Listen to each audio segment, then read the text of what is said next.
आप ऑडिट करने लगे, आपको अनएथिकल प्रैक्टिसेस पता लगी वहाँ पे, या मैनेजमेंट की इंटेग्रिटी के सीवियर किस्म के इश्यूज हैं यहाँ पे, ठीक है। या जो कंपनी ने बताया था आपको हम किन गुड्स में सर्विसेज में डील करते हैं, वो यहाँ पे नहीं है। समझ गए जी? तो फौरन क्या करना है आपने, कम्युनिकेट द इंफॉर्मेशन प्रॉम्प्टली। कहाँ पे कम्युनिकेट करनी है आपने, टू द फर्म। याद रहेगा जी? अच्छा आगे आ जाए, इंगेजमेंट रिसोर्सेज। इंगेजमेंट रिसोर्सेज क्या होते हैं, अभी हम डिस्कस भी कर चुके हैं। Time, skills, knowledge, training, experience, ठीक है ना, ट्रेनिंग। अच्छा क्या कहता है, इंगेजमेंट पार्टनर शैल डिटरमिन। इंगेजमेंट देखिए, इंगेजमेंट पार्टनर को लेके चल रहा है सारे से, कहीं ऑर्डर की बात नहीं कर रहा, ठीक है। इंगेजमेंट पार्टनर शैल डिटरमिन, क्या डिटरमिन करना है कि सफिशिएंट अप्रोप्रिएट रिसोर्सेज डिप्लॉय कर दी आपने।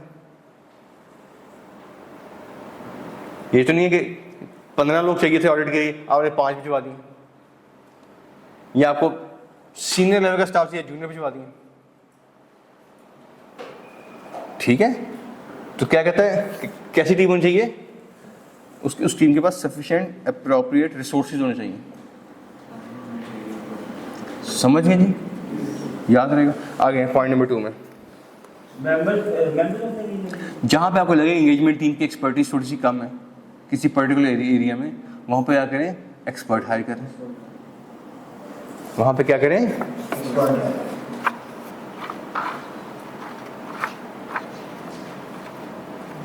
पेज 183 पे, पेज 183,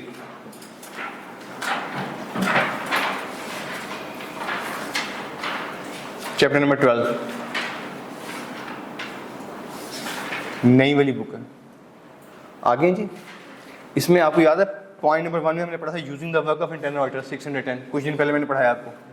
पॉइंट नंबर 2 पढ़े, using the work of an auditor's expert. Using the work of an auditor's expert, जहाँ की आपको लगे कि किसी पर्टिकुलर एरिया में मेरी टीम की एक्सपर्टीज नहीं है, वहाँ पे क्या करें, एक्सपर्ट हायर करें। ये कौन से एरियाज होते हैं, क्या सर? कौन से एरिया जहाँ पे आपको लगता है कि मेरी एक्सपर्टीज नहीं है, रिवैल्यूएशन करवानी है अपने एसेट्स की, वेरी गुड। और लीगल ओपिनियन लेना है, आपको पता है मेरी टीम है, ठीक है, हम ऑडिटर हैं, बड़े अच्छे अकाउंटेंट पढ़ा हुआ, ऑडिट पढ़ा हुआ है, लेकिन लॉ का नहीं पता इतना जितना एक किसी लॉयर का पता होता है। तो इंडिपेंडेंट वो लीगल काउंसिल हायर करना है।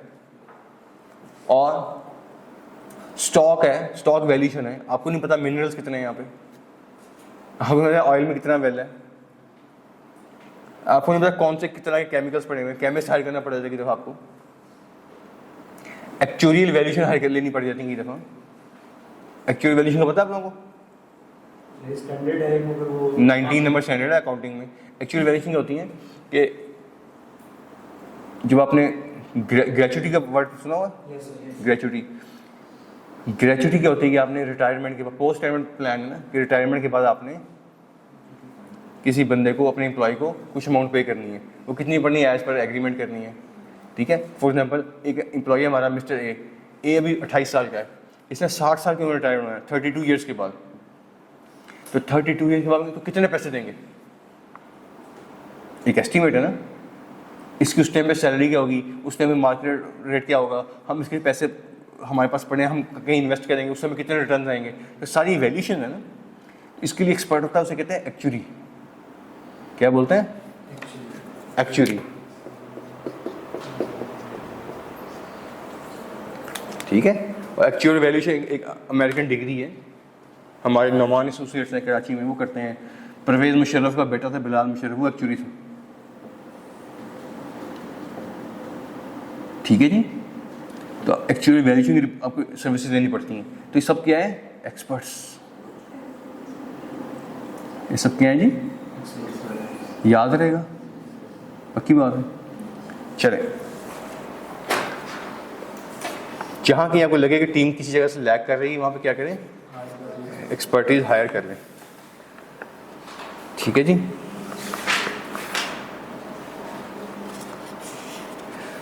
थ्री 3.6 पे आ जाएंगे, डायरेक्शन, सुपरविजन एंड रिव्यू। तीनों चीज़ें बता दी मैंने क्या होती हैं, ठीक है। डायरेक्शन क्या है जी, काम से पहले, फिर सुपरविजन ड्यूरिंग द कोर्स और रिव्यू काम के बाद। क्लियर है जी? आगे चलें, पढ़िएगा।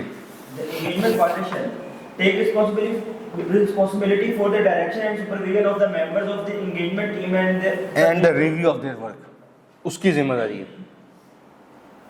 ठीक हो गया? आगे हैं। determine that the nature, timing and extent of अच्छा, direction. Nature, timing and extent of nature, 3 words हैं। Direction, supervision and review. Direction, supervision and, ये तो क्लियर हो गई ना? अच्छा, डायरेक्शन, सुपरविजन एंड रिव्यू की नेचर क्या होगी, टाइमिंग क्या होगी, एक्सटेंड क्या होगी, ये भी आपने डिटरमिन करना है।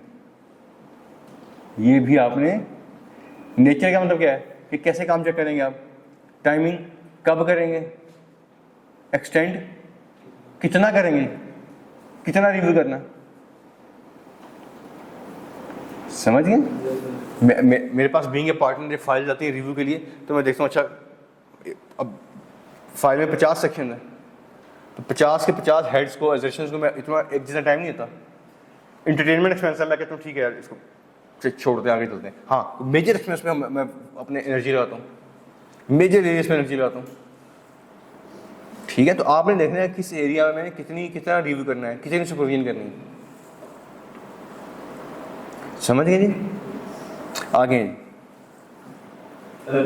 Review audit documentation at appropriate points in time during the audit engagement. इसका मतलब क्या है, supervision at different point in time. ये ना कि एकदम आप आए, पता लगे ऑडिट सारा ऑडिट गलत हो गया, 2 महीने गलत करते रहे, पता नहीं चला, दोबारा करो जी, फिर डिले आ जाएंगे, ऑडिट इनएफिशिएंट हो जाएगा। इसलिए कहता है डायरेक्शन पहले बताएं बच्चों को, अपनी टीम को, फिर ड्यूरिंग द कोर्स सुपरवाइज करते रहें और बाद में रिव्यू। आगे हैं जी। Determine on or before the date of auditor's report that sufficient appropriate audit evidence has. Determine करना आपने कि जिस दिन रिपोर्ट साइन कर रहे हैं उस दिन तक सफिशिएंट अप्रोप्रिएट ऑडिट एविडेंस ले ली है आपने, और जो कंक्लूजन रीच करने थे वो कर ली है ऑडिट रिपोर्ट इशू करने के लिए। समझ गए जी? आगे हैं जी। Review the financial statements and auditor's report prior to dating the audit. Sign करने से पहले, डेट करने से पहले सारे काम करने हैं आपने।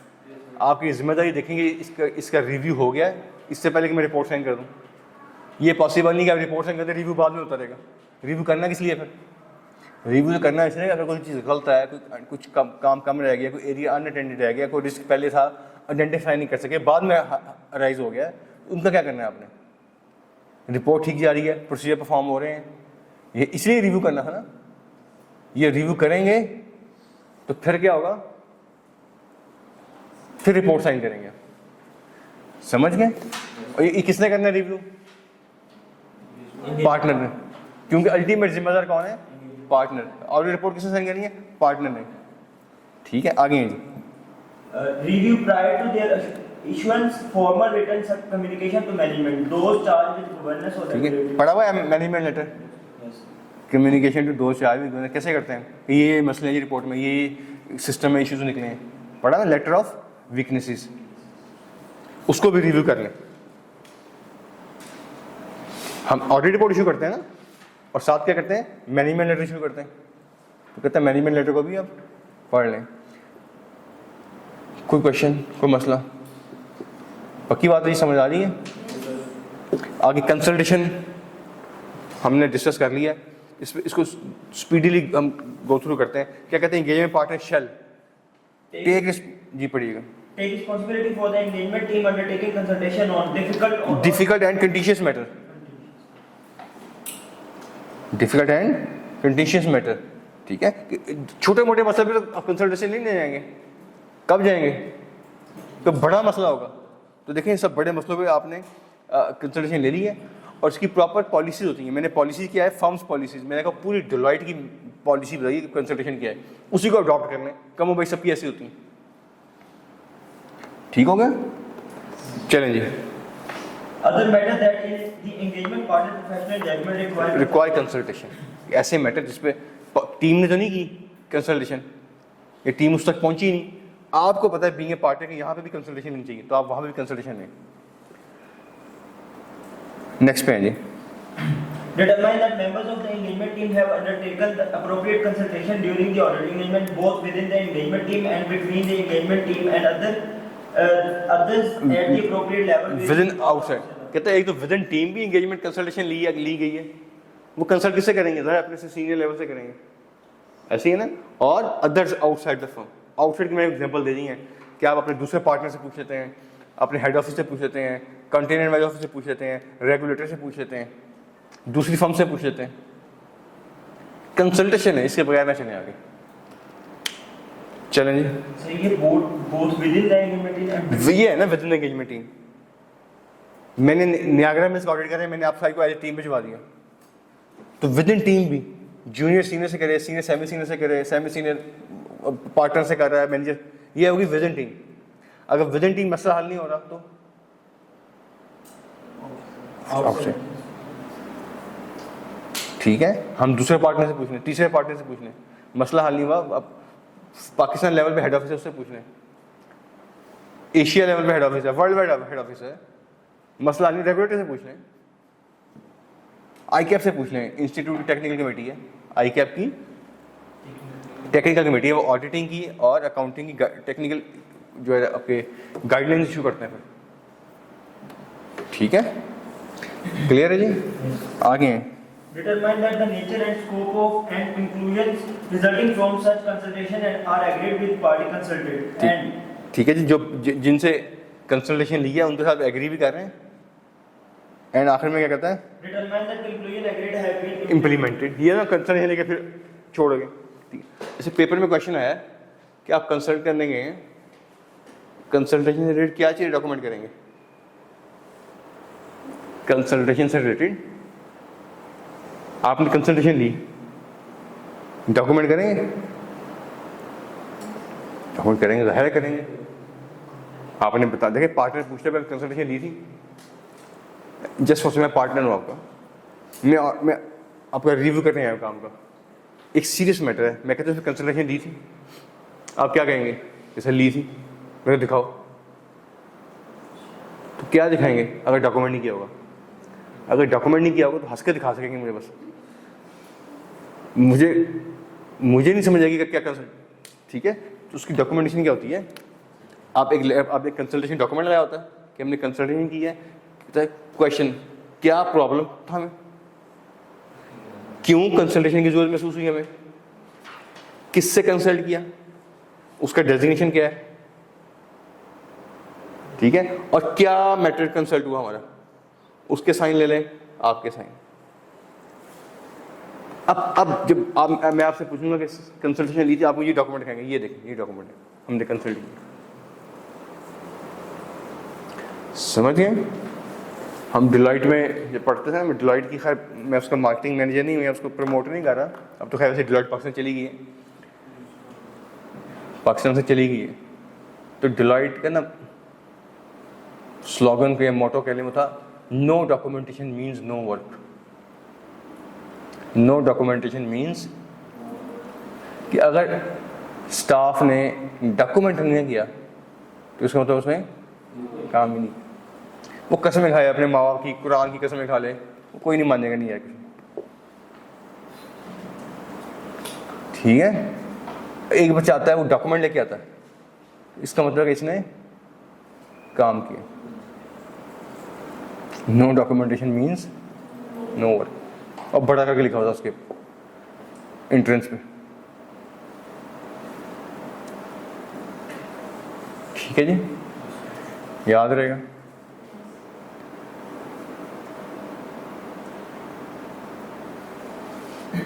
थ्री 3.7 पे आ जाए। 3.7 क्या है, quality control review, quality review. और ये क्वालिटी रिव्यू कौन सा है, with in the firm, with in the, मेरी फर्म में हम 2 पार्टनर हैं, मेरा मेरे फादर, जो रिपोर्ट्स मेरे फादर साइन करते हैं मैं उसका रिव्यू कर लेता हूँ, जो मैं साइन करता हूँ वो रिव्यू कर लेते हैं, ठीक है। एक पेपर में क्वेश्चन आया था, सिंगल मेंबर कंपनी है, सिंगल मेंबर फर्म है, सिंगल, वो रिव्यू कैसे करवाएगी, उसमें पार्टनर ही है क्या,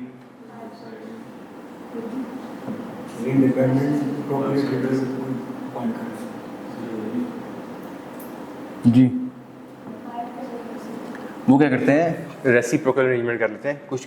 एक फॉर एग्जांपल एक उस्मान गनी एंड कंपनी है, एज्यूम कर रहा हूँ मैं, एक मिस्टर ए एंड कंपनी है, चार्ट अकाउंट दोनों, तो उसके पास भी पार्टनर एंगेजमेंट पार्टनर और नहीं है, मेरे पास भी नहीं है, तो हम आपस में अरेंजमेंट कर लेते हैं कि जो आप रिपोर्ट साइन करोगे वो पहले मैं रिव्यू कर लूँगा, मेरी रिपोर्ट्स का आप रिव्यू कर लोगे। समझ गए? मैंने बताया ऑडिट प्रैक्टिकल सब्जेक्ट है ना, तो प्रैक्टिकल सोल्यूशन मिलते हैं यहाँ से। क्लियर है जी? चलें आगे, बोलें जी।